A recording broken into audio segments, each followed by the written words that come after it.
Boa noite, pessoal. O volume da voz tá ok? Tá todo mundo escutando? Beleza.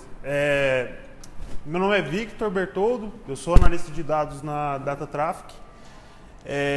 E a minha principal ferramenta de trabalho no dia a dia é o ClickSense.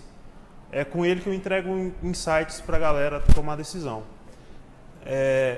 Um pedaço da minha trajetória, eu comecei em 2011 na área de TI, como a maioria começa trabalhando com suporte ao usuário. E eu não sabia muito bem o que eu queria fazer, fui ficando no suporte até que eu recebi uma oportunidade de me tornar líder da equipe. Aí eu entrei na pira de estudar tudo sobre liderança, gestão, administração, IT, o COBIT e tudo que vem em relação a isso. Só que quando eu saí de lá, eu senti uma certa dificuldade de aplicar esse tipo de coisa nas outras empresas que eu trabalhei como líder de equipe também. E lá em 2016, eu recebi uma oportunidade para trabalhar com análise de indicadores e eu não sabia muito bem o que eu ia fazer, mas na verdade era tipo fazer análise de dados. Eu pegava dados extraídos do SAS, que é uma plataforma de analytics, e trabalhava esses dados no Excel, tive que aprender a lidar com Excel e tal, e entregava informações, insights para a galera de negócio tomar decisão. O projeto não durou muito tempo na empresa, era um projeto voltado para Six Sigma, uma metodologia lá da indústria e tal. E eu tive que sair de lá e em 2017 eu tive a minha primeira experiência empreendendo, né? E também batendo com a cara na parede. E meu primeiro contato com o Click. Eu entrei numa startup da área da saúde como gerente de projetos e houve a necessidade de criar dashboards e análises em alguma ferramenta. Eu tentei me adaptar com algumas, Power BI, Tableau, e acabei meio que me adaptando melhor com o Click na época. Foi o que eu achei mais fácil para mim. E a partir daí, eu não parei mais de trabalhar com dados, né? Foquei em Click, estudei pra caramba e tal. E agora, em 2019, a primeira oportunidade que eu tive com experiência de analisar grandes volumes de dados. Quando eu entrei lá na empresa que eu estou agora, que é a Data Traffic, eu nem sabia como que eu ia fazer isso, mas deu tudo certo. Sobre a Click, os produtos mais conhecidos da Click, que é o ClickView e o ClickSense, eles têm uma tecnologia proprietária de análise associativa de dados em memória. A empresa foi criada em 1993 na Suécia, né? E essa tecnologia que começou lá em 93 permite grandes volumes de dados extremamente comprimidos para serem analisados em memória RAM. E é basicamente isso que define o Click, o motor associativo dele. O portfólio da Click hoje é esse, né? ClickView, ClickSense, que são as ferramentas principais de análise. O Attunit, que é uma ferramenta de Data Integration, mais recente, streaming de dados, integração e Big Data, enfim. Data Catalyst, que é o catálogo de dados da Click. É bem interessante essa ferramenta. O Click Core, que é esse core do Click de análise associativa de dados containerizado, né? Sem nada visual. E aí a galera desenvolve na biblioteca D3 e outras bibliotecas em JavaScript para poder visualizar dados e processar dados dentro do cerne do Click Core. O InsightBot, que é aquele celularzinho ali na tela, é uma plataforma integrada com o seu ClickSense. Você pode fazer perguntas em linguagem natural e ele vai responder também em linguagem natural. Você fala, qual foi o faturamento do mês passado? Ele vai, o faturamento do mês passado foi tal, não sei o quê. Ele dá algumas sugestões de análise também, mostra alguns gráficos e a evolução dos últimos 3 meses. Ele faz algumas análises de acordo com as suas últimas pesquisas e ele entrega alguns insights, porque pensa numa empresa onde um diretor tem lá 500 dashboards em Click. Tem muita empresa aqui no Brasil que tem esse cenário, principalmente grupos muito grandes. O Grupo Sompo tem eu nem lembro quantos dashboards eles têm. Então o cara entra lá no celular, pergunta o que ele quer saber e ele já obtém a resposta de bate-pronto. E o N-Printing, que é uma ferramenta de reports, né, de receber report PDF, essas coisas, que você pode simplesmente solicitar a impressão ou receber no e-mail.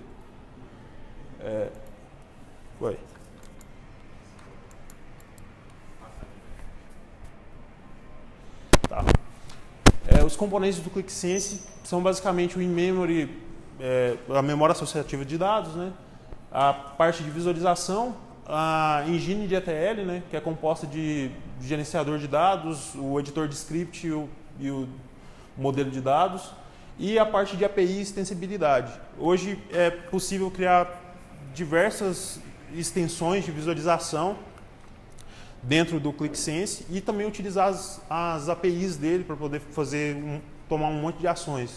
Você pode publicar apps, o nome das análises dentro do Click chama app. Você pode publicar app, despublicar, enfim, você pode fazer muita coisa através das APIs. Você pode gerenciar o projeto, tem muita coisa que dá para fazer com a API. Aí tem que estudar a documentação e tal, e ele é baseado nisso. Não está funcionando esse negócio.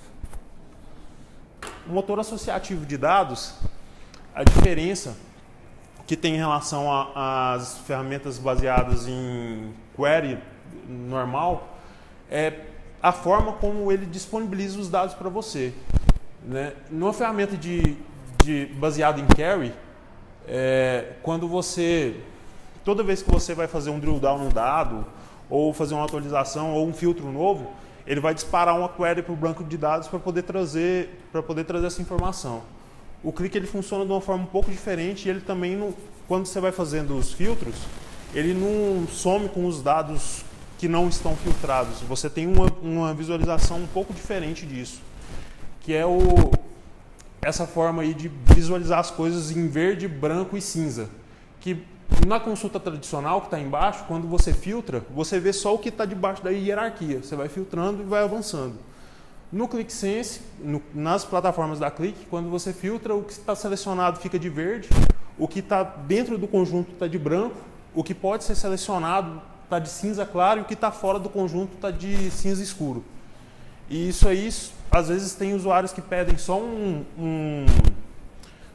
um painel de filtros, que aí eles fazem diversos filtros e vê o que está dentro daquele conjunto para ele poder tomar decisão, o que está fora, etc.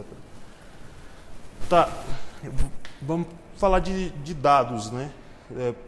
Por que analisar grandes volumes de dados com o ClickSense, né? Tem muita gente que fala, vamos usar o Tableau. Lá na empresa que eu trabalho mesmo, tiveram uma série de tentativas de usar outras ferramentas, né? Eles iniciaram com SAP BO, não deu certo. Depois foram para o Power BI, também não deu certo. Depois foram para o Tableau e também não deu certo. Por uma série de questões, não só questões proibitivas das ferramentas, mas pelas pessoas que estavam fazendo, né, levando os projetos. E aí eles optaram pelo Click como uma última tentativa e tiveram a ideia de contratar alguém de Click para poder fazer os projetos. E aí que eu entrei lá. O Click, ele tem uma forma de trabalhar um pouco diferente, que a gente gera os QVDs, que são data files da Click. Eles usam uma técnica de compressão XML para armazenar os dados, além da compressão em RAM, né? Eles são compostos do header, né, que são basicamente metadados. Ele tem uma symbol table, que é uma espécie de tabela com os nomes dos campos do seu QVD, da sua tabela, e a data table, que é onde estão os dados mesmos armazenados em bit, né, em binário. E aí isso faz com que essa compressão fique extremamente grande, podendo chegar até 90% de compressão, né, dependendo da forma que está estruturado os seus dados. Aí tem muita gente que fala, né, por que eu tenho que usar QVD num projeto de BI, né, de projeto de análise? E cadê o DW, né? Cadê o Data Warehouse? Sem DW não é BI. Tem muita gente que fala isso. Os benefícios de usar o QVD é que eles carregam os dados de 10 a 100 vezes mais rápido do que de qualquer outra fonte. Você reduz o overhead no banco de dados, ficar consultando toda hora lá. E a carga incremental é muito performática, porque uma vez que você tem os dados, por exemplo, de ontem no QVD, você vai fazer a carga agora, ele vai pegar só o delta, né, desse espaço de tempo e vai jogar no QVD, e a análise visual vai ser toda baseada nisso. E aí, para poder mostrar mais ou menos, para vocês entenderem como funciona isso, eu vou mostrar aqui rapidão. Eu tenho uma base de dados que eu gerei no Talend de maneira automática lá, tem um step row generator lá. Ixi, não foi.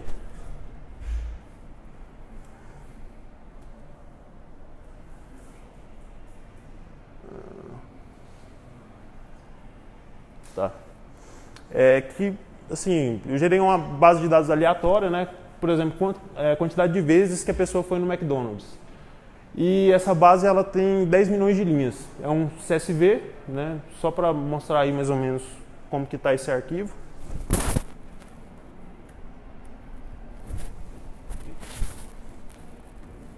Aqui agora.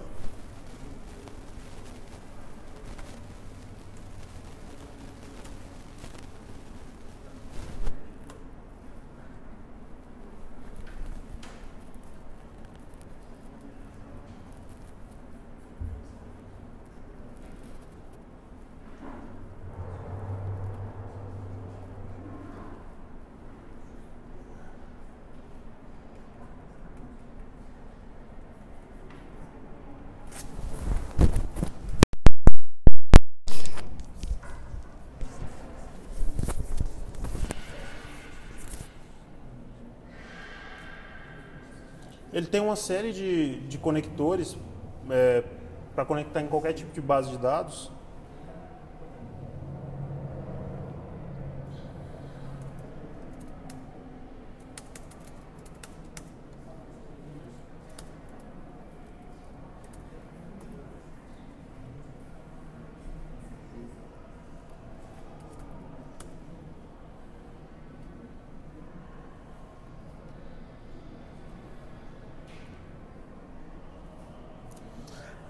Aqui está o CSV.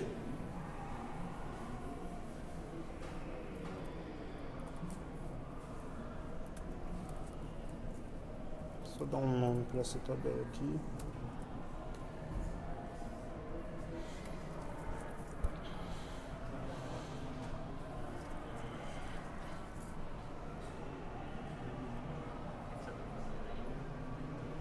Estou carregando os dados para dentro do ClickSense, para memória.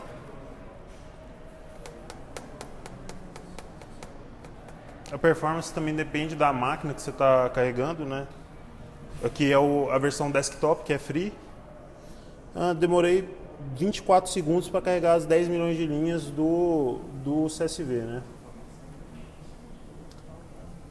Deixa eu só olhar uma parada aqui no modelo de dados.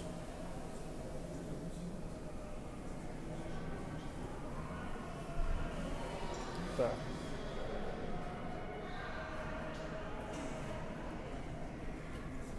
E aqui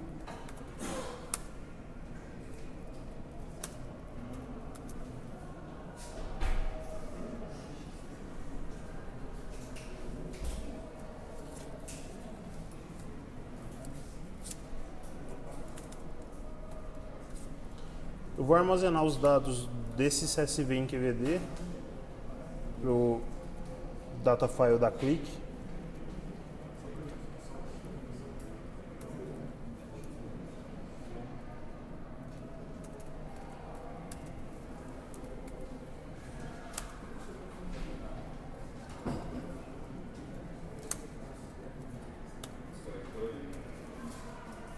Eita.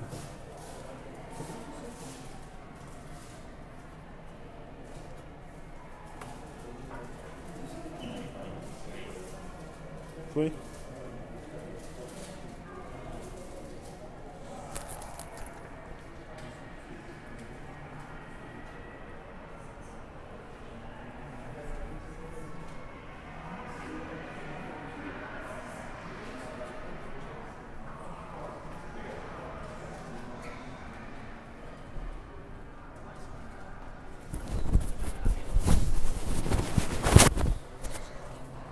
Pronto. Ele gerou aqui o QVD. O arquivo original ele tem aqui por volta de uns 370 e poucos megas, né? E o QVD ficou com uns 48, 47 megas por aí. Só ver aqui a taxa de compressão como que ficou nesse caso. Foi 375 10.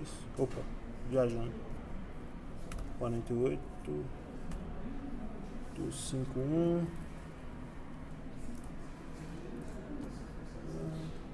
375.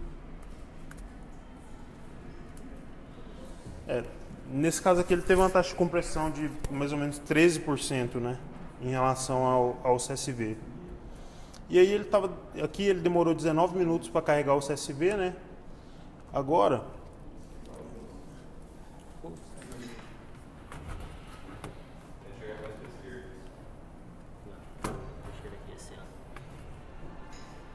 selecionando a fonte. Foi.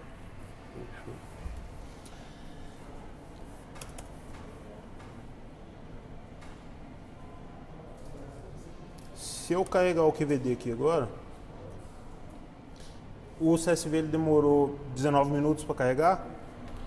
O QVD ele carrega instantâneo praticamente. Dependendo da máquina, ele carrega em milissegundos, né?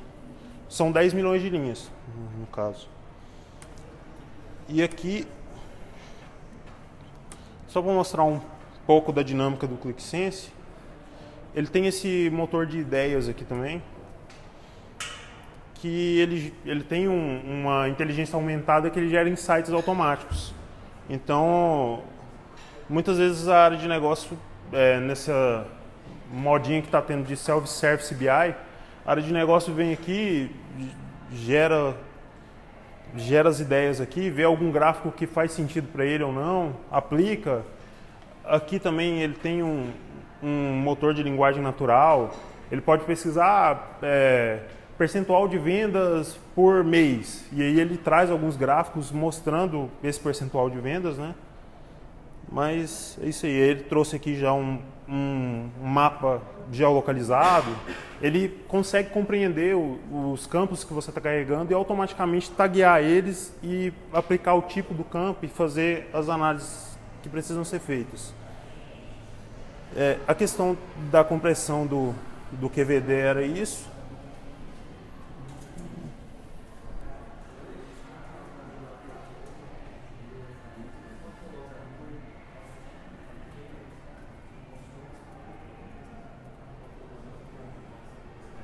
Certo.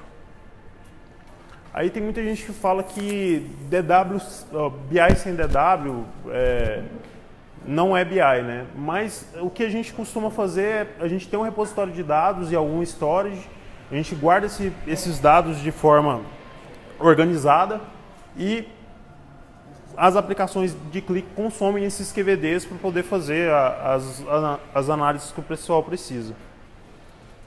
Só que não tem só essa forma, né? Porque compressão de dados em si, tem muita ferramenta que faz, né? Diversos tipos de ferramenta faz compressão de dados e apresenta de alguma forma. Quando a gente fala de um volume muito grande de dados, porque lá onde eu trabalho a gente tem um app de clique que hoje ele está com 150 milhões de linhas de registros únicos, né? E ele apresenta performance normal. Você vai navegando entre ele, fazendo filtro, ele responde automaticamente. Só que isso consome muita RAM do lado do servidor. Aí depende do cliente, da empresa, o que ela está disposta, né? Tem sempre essa troca. Eu quero analisar os dados no menor nível e eu quero nesse app aqui tem que ser assim, que é essa quantidade de dados. Aí depende muito. Só que também tem outra forma de fazer isso. Quando a granularidade é muito grande, você precisa analisar dados, fazer drill down do dado incansavelmente até chegar no último grão do dado. Existe outra forma de fazer, que é o ODAG, né? Que é a tecnologia que eles batizaram, né? Que é a forma de gerar apps on demand, né? Quando eu preciso chegar no menor nível, por exemplo, tem um cenário aqui de vendas. Eu tenho lá as vendas sumarizadas no maior nível e aí eu preciso analisar por filial, faço esse drill down, beleza. Aí agora o usuário precisa analisar no item do pedido, no item do cupom de venda. A maioria das pessoas fala, mas isso não é viável. Você tem que convencer o usuário de que não é necessário fazer esse tipo de análise. Sei lá, pega uma planilha e vê esses dados, exporta esses dados de alguma forma e tal. Só que nem sempre nas empresas é possível negociar esse tipo de coisa. No cenário onde eu vivo mesmo, lá onde eu trabalho, é extremamente crucial para o negócio que o dado seja analisado no menor item, no menor grão, e a gente lida com dados de transporte do Brasil inteiro. Então imagina, passou uma moto lá no interior do Pará, eu tenho pelo menos umas 4 linhas na tabela referente a essa passagem que teve na moto lá no interior do Paraná. Então assim, é um volume de dados muito grande. E em alguns casos, os usuários precisam chegar no menor item, porque existe uma série de questões de contrato, que eles precisam provar para o cliente que o equipamento estava online naquele momento, né? E aí, como que isso funciona? Eu tenho um app, que é um app de análise, né? É o app de filtro, muita gente fala. Eu tenho ali um repositório de Big Data, pode ser um S3, um Hadoop, sei lá, pode ser várias coisas. E aí eu tenho um app de dados sumarizados e eu delimito qual que é o máximo que ele vai poder mostrar na tela. Então eu vou mostrar os dados sumarizados, ele vai precisar filtrar, chegar em algum ponto que eu determino nesse app para ele poder gerar o segundo app analítico. Eu quero olhar eu quero olhar o item do cupom de venda lá da filial do interior de Goiás, assim assado e tal. Ele faz os filtros no app de seleção e aí habilita um botão para ele gerar um outro app analítico que vai mostrar os dados de forma analítica para ele, sem consumir aquele volume monstruoso de dados na memória e onerar o servidor e tal. E aí ele vai fazendo filtros e gerando apps específicos. Esses apps eles têm vencimento, eles vão expirando automaticamente conforme você configura, para poder liberar espaço na memória do servidor. E também, agora, aquele que lançou um conector de Big Data, que ele tem um motor associativo para Big Data especificamente, para HDFS, S3, Fuse. Ele usa uma forma um pouco diferente de fazer isso aí. Ele tem no cerne dele um indexador, que cada vez que você insere um dado lá, altera um dado no seu repositório, no seu Data Lake, ele automaticamente descobre e indexa isso. E isso é extremamente performático. Sei lá, você tem lá, 40 bilhões de linhas no seu Data Lake, você inseriu mais 100 milhões, ele automaticamente detecta isso e indexa, antes de você fazer qualquer análise. E aí ele tem 3 formas de consumir, né?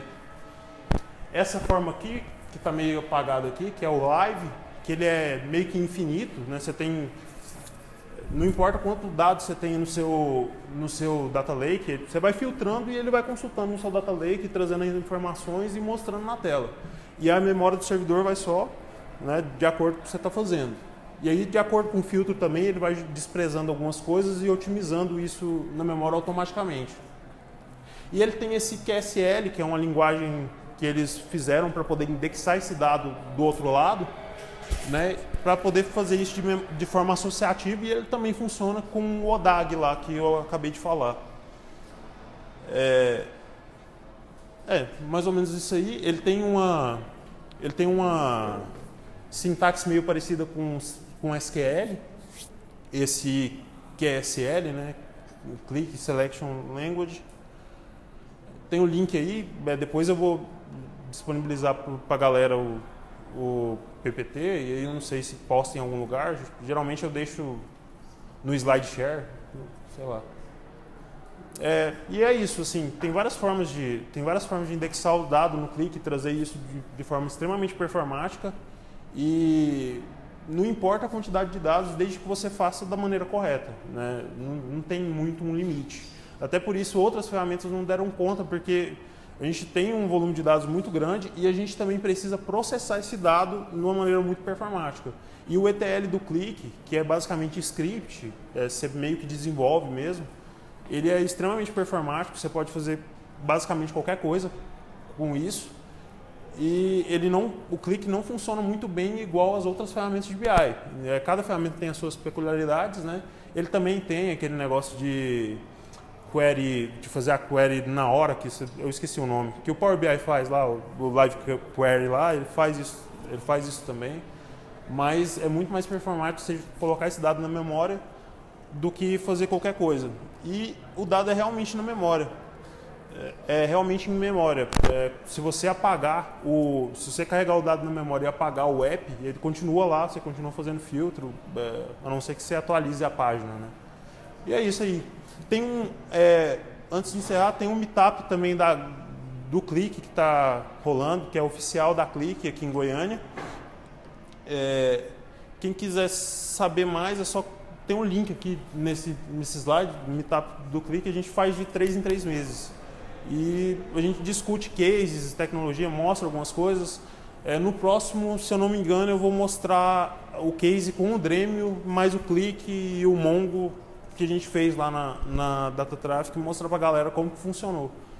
Porque o conector da Qlik pro Mongo é em beta ainda, e aí tem que comprar conector ODBC, e aí fica naquele negócio. A gente fez o case com o Dremio e a gente provavelmente vai mostrar no próximo meetup. E é isso aí, galera. Valeu!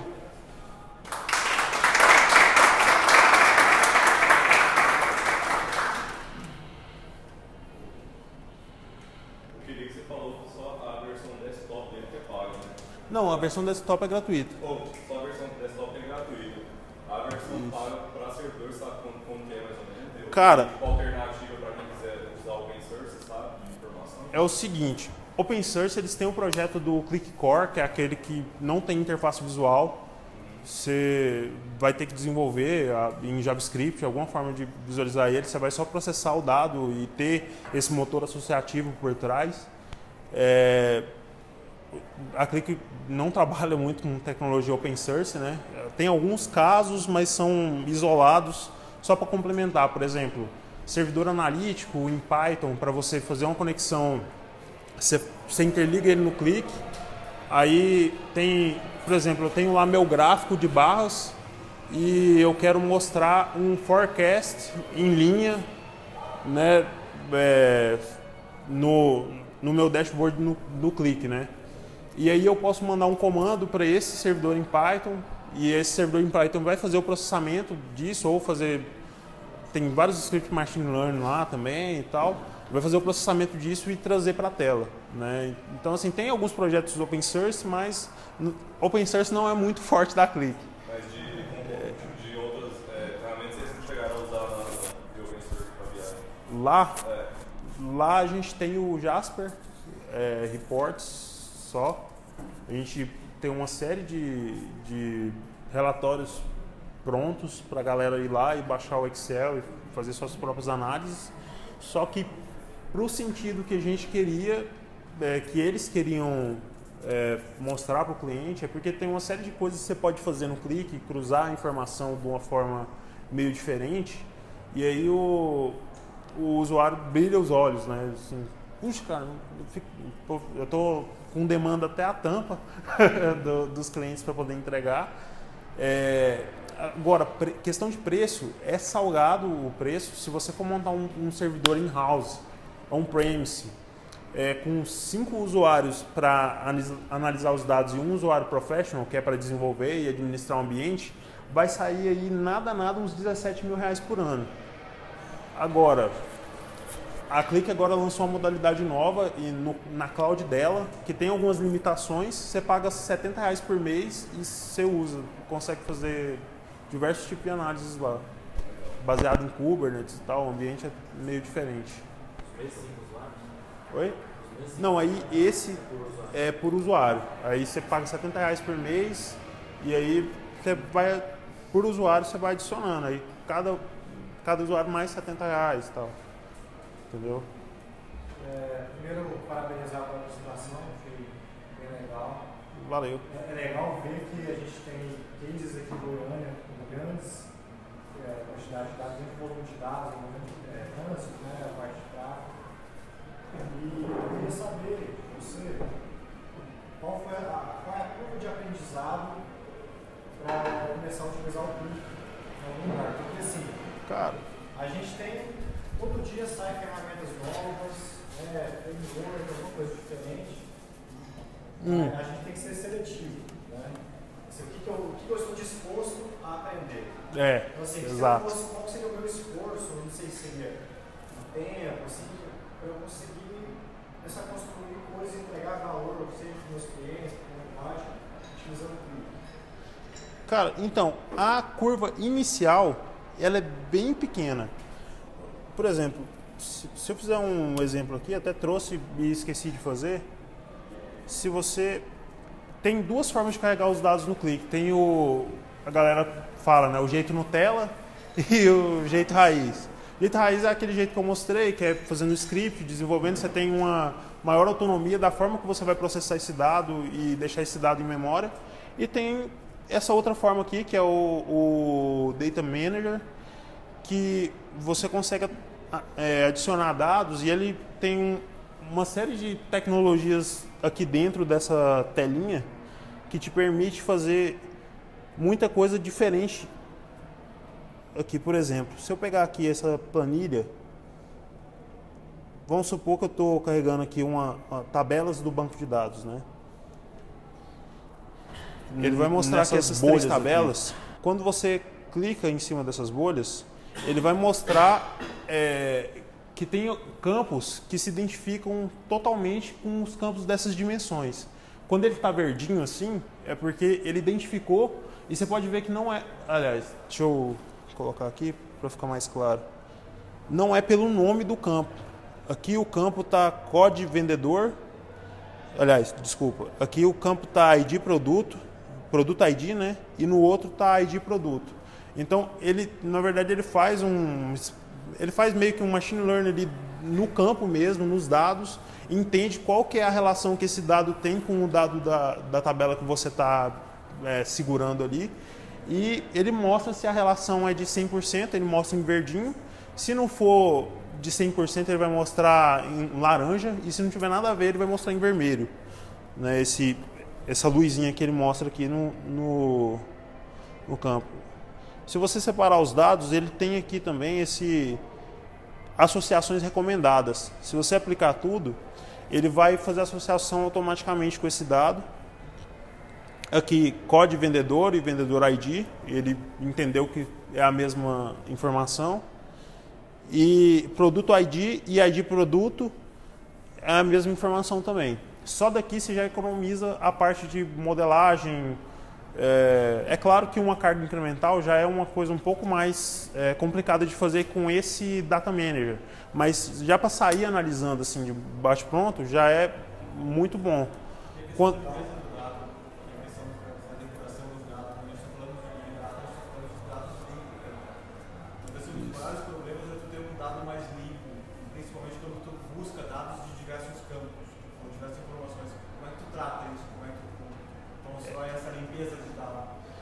Quando os dados estão muito sujos, aí já requer um pouco mais de proficiência no script mesmo e de proficiência de análise de dados mesmo, de ETL, de limpeza mesmo, para você saber o que você vai fazer ali no script. Tem diversas funções que você pode usar para poder limpar, transformar esse dado. A linguagem ela é bem, assim, na minha opinião, bem simples, bem intuitiva. Ela é uma mistura de SQL com VB, porque na época que o ClickView saiu, eles basearam parte da tecnologia em VB. Então, assim, ela é muito simples de fazer. Você fazer um for... Faz alguma tratativa antes? Não. Na verdade, o que a gente faz, a gente separa os apps. Eu tenho um app de extração, onde eu faço a extração incremental. Eu tenho um app de transformação, onde eu vou ler os QVDs extraídos e transformar eles. Isso. Uma etapa de busca, uma etapa de limpeza, uma etapa de Exato. construção, e uma etapa de análise. Exato. E aí, depois desses dados transformados, no app de visualização, eu só consumo o dado pronto, né? mantém o dado original tanto na fonte quanto na extração inicial.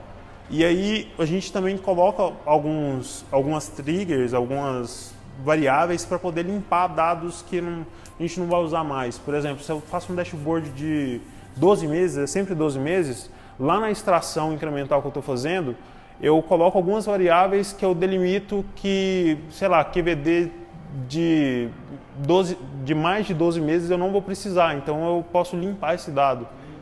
Eu posso limpar ou manter. Aí é a escolha da forma que... Lá onde eu trabalho a gente tem muito recurso e o pessoal não quer que limpe nada. Então hoje lá eu não estou limpando, os dados estão ficando integralmente no... No clique tu faz consulta, tu faz busca e grava. Como assim?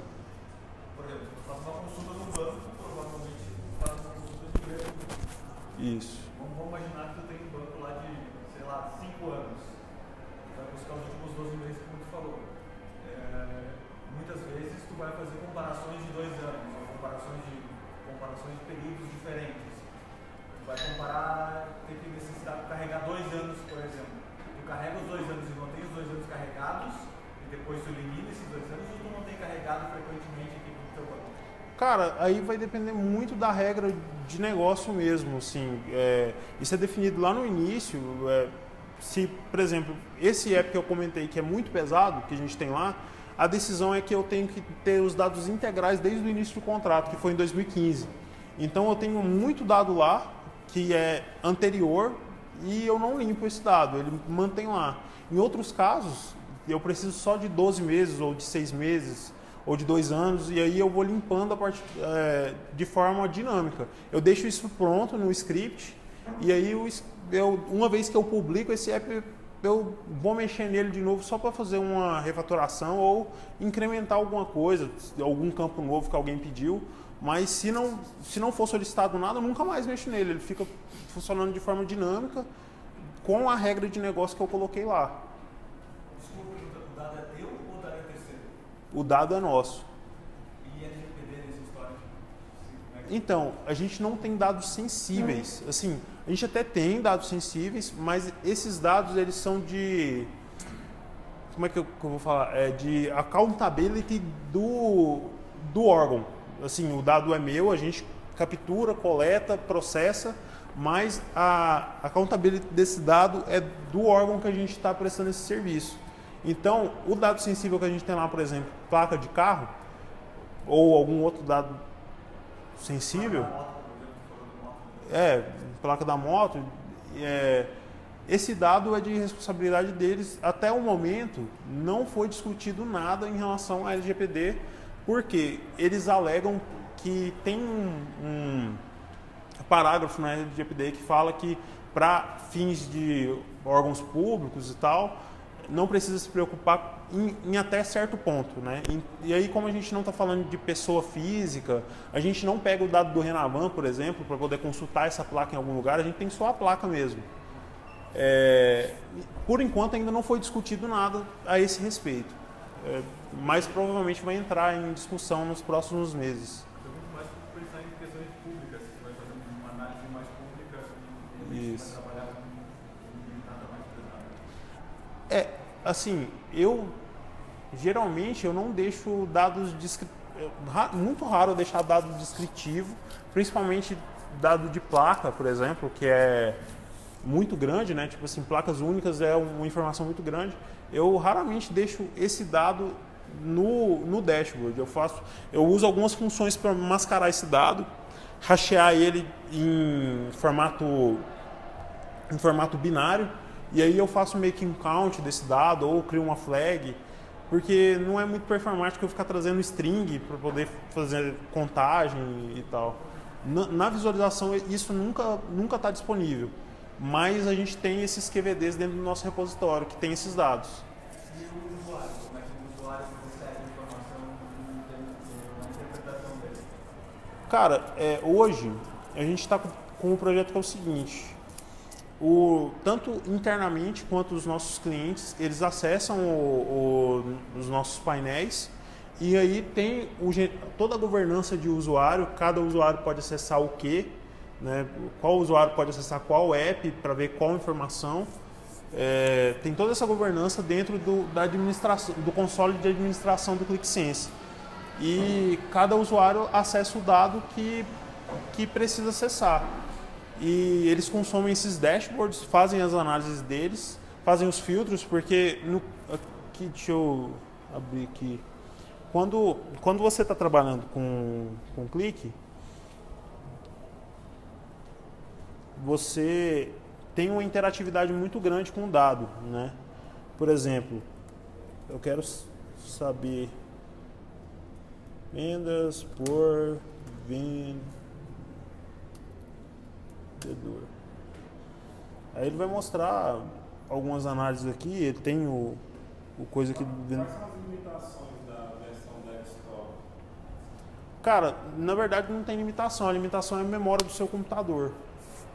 Então a versão desktop que não é paga, não limita nem quantidade de registro? Não limita, e depende da memória do seu computador.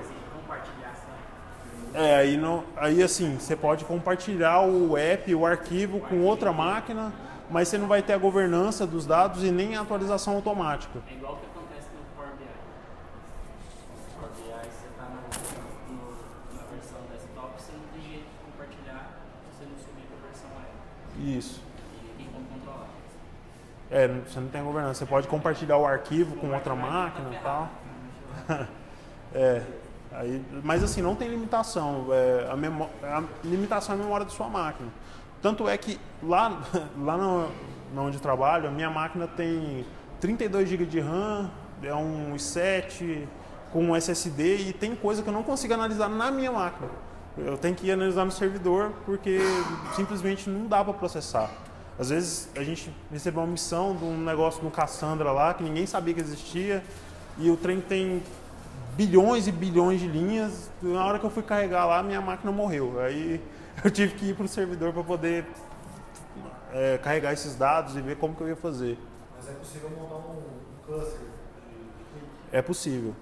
Ele tem alguns serviços que tem o repositório de dados, tem o scheduler, né? Você pode clusterizar esses serviços para poder colocar serviços em máquinas separadas. Isso. Ou você pode escalonar horizontalmente, né? Tipo assim, clusterizar mesmo, e ele vai fazer um balanceamento da carga de dados. Quando você acessa um app, vamos supor que esse app tem 1 GB. Ele já fica em memória 10% desse 1 GB, já fica na memória do servidor, consumindo lá.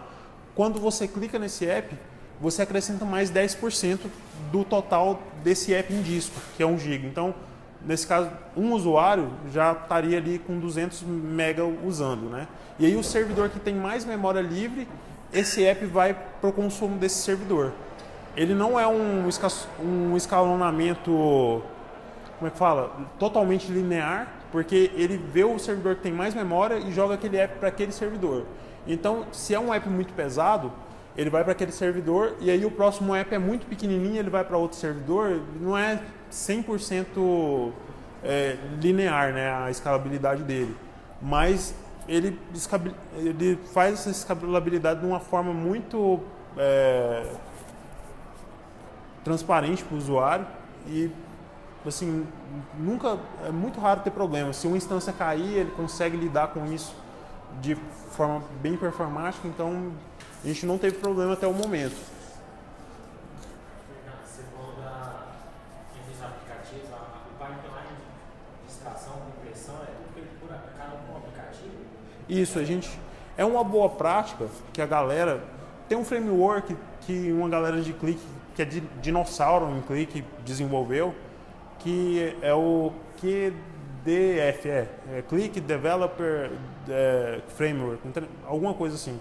E aí eles falam que é legal você separar, porque aí se tem um app que está dando erro, o app de extração está dando erro, você tem ali limitado naquele universo ali para você analisar, ver o que está dando problema. Se é o de transformação, você vai analisar o de transformação.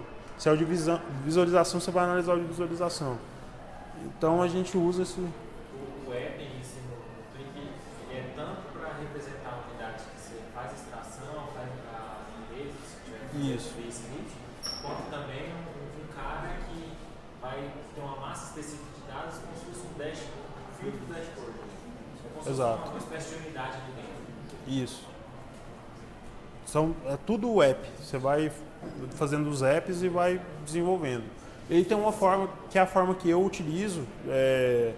A gente usa uma função que chama include. Você inclui um arquivo externo. E aí eu desenvolvo em QVS, formato QVS, usando o Visual o VS Code. Ele tem uma extensão para isso, que ele faz o highlight lá, dá a sugestão dos negócios e tal. Aí eu desenvolvo, faço o include desse negócio e esse script eu versiono ele com Git. E eu tenho tudo versionado, eu posso ver quem que alterou o que, enfim. Esse mercado do ClickView ele é um mercado ascendente, porque quando eu trabalhei com o ClickView, em 2012 a gente implantou isso lá no sistema de IEM. Ah, legal. No Senai. Então, assim, eu até fiquei assustado com a ferramenta que eu vi. Literalmente eu fui clicar, não, mas era mais a questão da solução de trabalhar com os dados sem precisar fazer nada. E hoje, como está esse caminho? Precisa ser certificado? Como está sendo esse processo para a gente iniciar esse caminho? Cara, assim, eu iniciei muito como curioso, assim. Eu não tenho nenhuma certificação. Eu meio que desanimei com certificação depois de um certo ponto. Eu tirei uma série de certificações de gestão, né? IT Foundation, Intermediate, aí tem certificação lá do HDI, que é o Instituto de Gestão de Helpdesk, tirei certificação de gerente de suporte, aí certificação de Six Sigma, certificação disso, daquilo.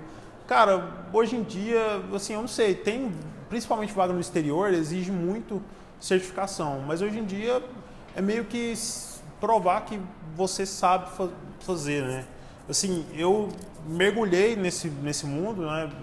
Como eu falei, quando eu comecei minha carreira, um negócio de gestão, eu fiquei na pira de estudar tudo sobre isso. E aí, quando eu comecei a mexer com Click, eu entrei na pira de estudar tudo sobre Click, muito intenso. E aí, quando eu fui fazer o processo seletivo, aprender, cara, foi muito lendo a documentação da Click, o help, click.help ou help.click.com, alguma coisa assim, é extremamente claro em relação às funções, em relação a como desenvolve por script. Tem alguns cursos na Udemy que é extremamente superficial, só para você dar uma aprendida mais ou menos ali na ferramenta, mas é mais no dia a dia, assim. Também eu acho que foi fundamental para mim, cara, sentar, pegar o livrão do Kimball lá e ler ele, entender o que é um data warehouse, entender como que funciona a análise de dados dessa forma, o que é desnormalização de dados, né, assim, entender o que está por trás ali. Aqui no mundo Click, tem muita gente que fala, faz uma link table. Aí o cara que já mexe com BI fala, cara, o que é isso?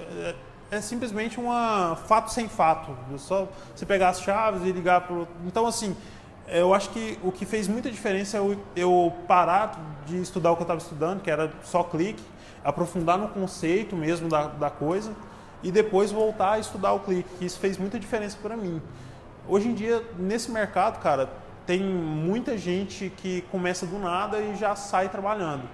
Eu não sei se ele está aqui, eu convidei ele, o rapaz do CREA está aqui? Não.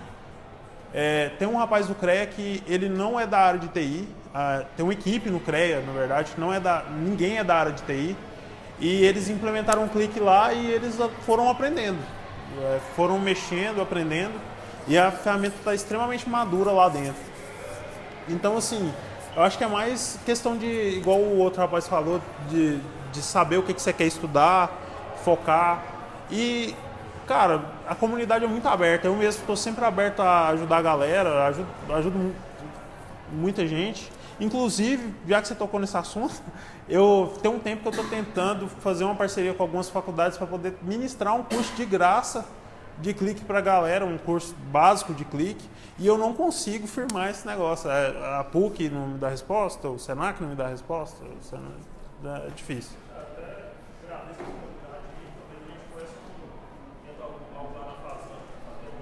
Ah, legal.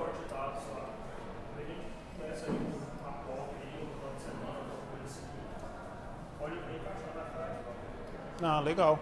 Bacana. Mas eu respondi tudo que... É isso, galera. Valeu.